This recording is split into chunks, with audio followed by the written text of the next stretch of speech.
The top 25 class at Missouri State? I think with where the portal is at, we've become just a good landing spot for kids that are looking for opportunity from whether it be a Power 4 school where they didn't get what they needed in terms of development or opportunity, and then also just kids that play at maybe a little bit lesser level than us, maybe conference-wise or even like Division II, Division III.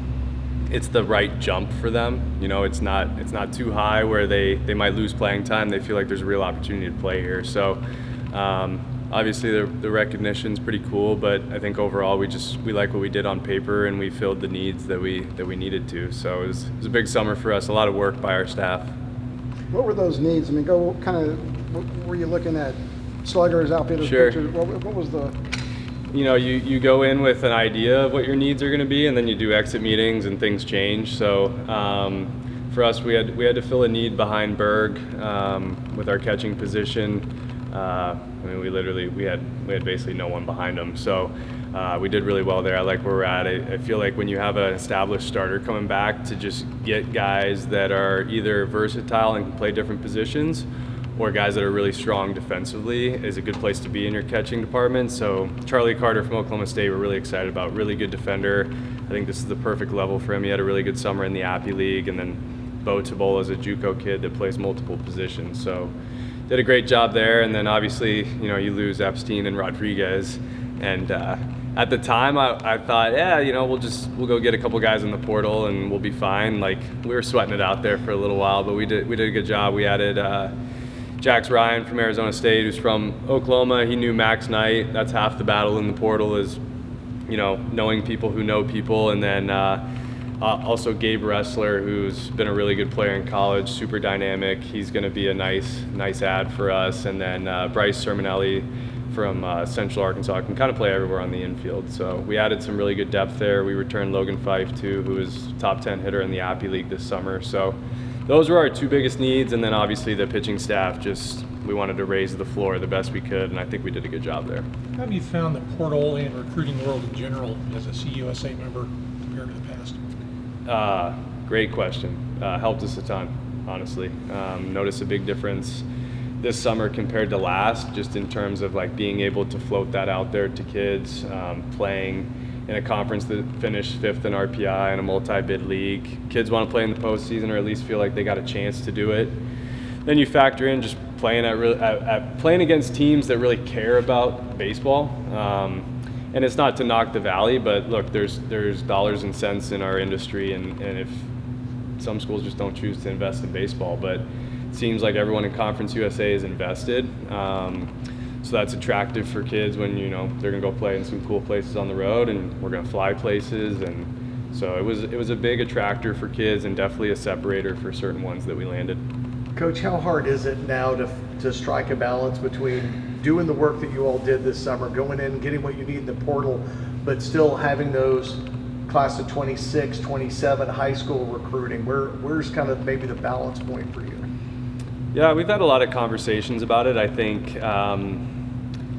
we've done a really good job of developing high school and homegrown players, so we don't want to stop getting those kids. I think we've just decided, though, that we can maybe be a little more picky. So if we miss on some kids because they choose a school other than us, we don't have to maybe steep down to the next bracket. We can go in the portal, or we can go in the JUCO market and be really successful, because we've had some really strong players come through here these last few years that have come from the portal. So like you said, Riggs, it's a balance. You gotta be in both. Recruiting is very competitive. It's essentially a game, and you got to be on top of everything, and our staff does a good job of that. But the summers are, I can't really describe them, insanely busy.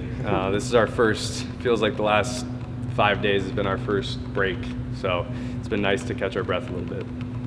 To bounce off of that, a few of these guys, whether they're from Missouri or Arkansas, they're kind of local in a sense. How much of that was an attraction to them? I think location has a lot to do with the portal. When kids get in, you look at a kid like Jax Ryan, he was out on the West Coast. We make sense for him. We're not far from home, closer to family.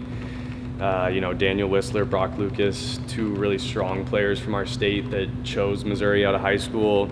their experience there was what it was. And then when it was time for them to decide to transfer, we're not too far away from home, and there's maybe a little bit of comfort there, especially those guys. They're on the tail end of their career, so to have family around, playing at a place that's not too far away is nice for them. Where'd you see the roster spots, the 2 additional ones you guys were able to get? Just where'd you see that come into play and helping you build this roster? Yeah, I mean, it was a lot nicer when you had 2 more rows on your spreadsheet just to add a couple players. But I think just overall depth. I mean, we were actually just in the office today planning out our fall, and we're going to go from only scrimmaging on 2 days a week to 3 days a week now, right? So you think about how many at-bats that adds for hitters and how many more innings that adds for pitchers. It's really nice. So we probably saw it a little more on the pitching side. We're going to have 3 two-way players on this team, so that kind of covers some additional spots. We'll bring in 35 in the fall and trim it down to 32 by December 1st. So I like where we're headed. Our administration's definitely committed to getting the roster to where it needs to be, and then things beyond that. Is that slowly but surely to 35? That's the number now, right? So you can have 34, and yeah, like they've alluded that they'd like to get there someday. But for me, just kind of 1 year at a time. Going from 30 to 32, I can't express to you guys how different that's going to feel. I mean, we beat 3 Power 4 schools last year, and to be able to do that with only 30 players, and they have 40, and then you factor in like we were 3-4 players hurt, like that's pretty incredible. So to get 2 more is going to be nice. I think it's going to do a lot for us. Atkinson was a funny ad when just the Bradley kid, just going in nabbing him, or just how easy was that? Yeah, went in, didn't necessarily like have a need for maybe his position, so to speak, and he went in before our season was over, so we were in communication before we were done, and then obviously things happen with Zach Stewart moving on, and then you lose a player like McCutcheon in the draft, and you're pretty happy you had a player like Bobby Atkinson, who's an established left-handed hitter in the Valley, and I think he'll be a guy that's right in the middle of our lineup. Any Nick Rodriguez stories in here where you guys watching ESPN? Any weird things? No, are you talking about the draft? Or? No, I'm saying like weird things, like he's watching television. Well, actually, yeah, funny thing about Bobby, so I recruited him out of JUCO, and we lost him to Coastal. And then last year he went in the portal out of Coastal, and I texted him, and he big leagued me and never answered it. And then I was talking to him yesterday, and he's like, yeah, I realized you texted me last summer, but I never saw the text, and it went to my MacBook, but not my phone. And I was like, yeah, okay, we'll see about that. But I was joking with him. We ended up adding, instead of getting Bobby last year, we got Max Knight, who turned out to be a pretty good player, and now we got Bobby. So we ended up getting both players. So kind of a funny story, though. Can you just talk about Brant coming back here, being with Springfield? Yeah, pretty cool.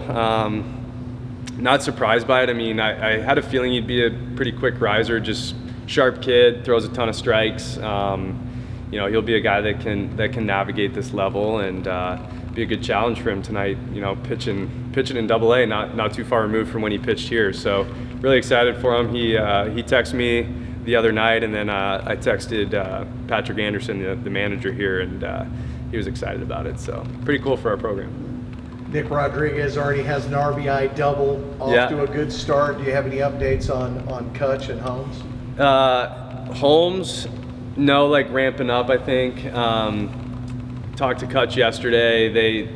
They just do like a post-draft camp, start getting some guys some at-bats, because if you think about it, those guys haven't hit in a game since conference tournament, so it's a long time. So they try and get those kids up and running, but he thought he would maybe go to low A before the season's over. So.